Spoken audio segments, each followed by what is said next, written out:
Welcome back. We're after the movies, and current superhero at the Aussie box office is, well, a movie that's full of superheroes. The 9th X-Men sequel raked in close to $6.5 million when it opened last weekend. Our movie man Jabba caught up with everyone's favourite villain, Magneto. Irish actor Michael Fassbender is many things to many people. To me, he's been Apple guru Steve Jobs, the creepy robot man in Prometheus, and a British spy in Inglourious Bastards. To his fans at the Australian premiere of his latest film, he's Magneto, archenemy of the X-Men in Apocalypse. It's the 9th film in the franchise, which continues to magnetise audiences. They took everything from me. Now they'll take everything from them. In Australia filming the next Alien movie in Sydney, he made time to see the sights en route to the red carpet. I came, well, via the beach, so that was nice. I had a bit of a day off. Last time we saw you on screen in X-Men, you were giving our Hugh Jackman, Wolverine, a hard time, throwing him into the Potomac River. What have you got in store for Wolverine in this film? Well, I don't really have anything in store for him. Our paths don't cross, unfortunately. I would have thrown him into the river gladly again, if they had. It seems he's a fan of Australia in general. I love the beach, I love the people. I hate the dangerous animals, but I haven't come across any yet, so touch wood. Maybe he's forgotten about this guy. And that's what a German Irishman sounds like. Joining us now is Jason Jabba Davis.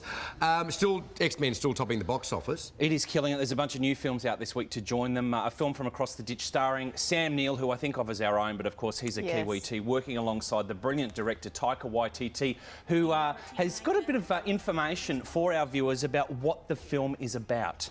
We don't have that apparently, James. Oh, okay, sorry. fair enough. It basically says it's a cross between Star Wars, The Revenant, Avatar, and then he says it's nothing like that whatsoever. Heck is Sam Neill. Julian Dennison is a young guy who's a bad egg. Ricky Baker, they go on the run through the wilderness of New Zealand under strange circumstances. Hilarious, heartwarming, beautiful comedy, incredible scenery, and from the director... And it's gone off in New Zealand, right? It's been the biggest New Zealand film of all time. Heartwarming and hilarious, 4 stars, and Taika Waititi working on the Gold Coast right now, directing Thor 3 with our own Chris Hemsworth. Okay, wow. I just love anything with Sam Neill in it. Now, our favourite bad cop from LA Confidential, Russell Crowe, is back in LA on the big screen, this time as a private investigator. What did you make of The Nice Guys? A lot of talk about this. Yeah, we went to a packed screening on Monday night. Huge response to this film, so I think it's going to go gangbusters. Russell Crowe teams up with Ryan Gosling. They're a couple of kind of inept detectives in the 70s. It comes from writer-director Shane Black, who gave us Iron Man 3. He wrote the script for Lethal Weapon. Hugely entertaining, extremely violent, very, very funny.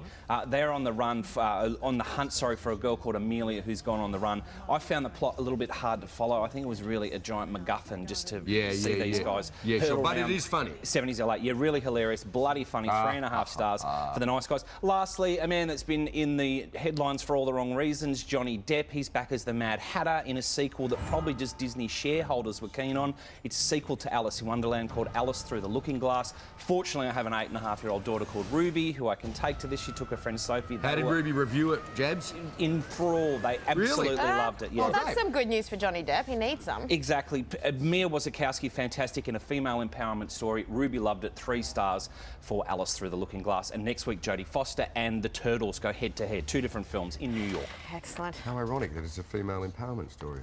There we go. Thanks, Jabba. Thanks, Jabs. Don't go anywhere. Weekend Sunrise is back in a moment. Hey,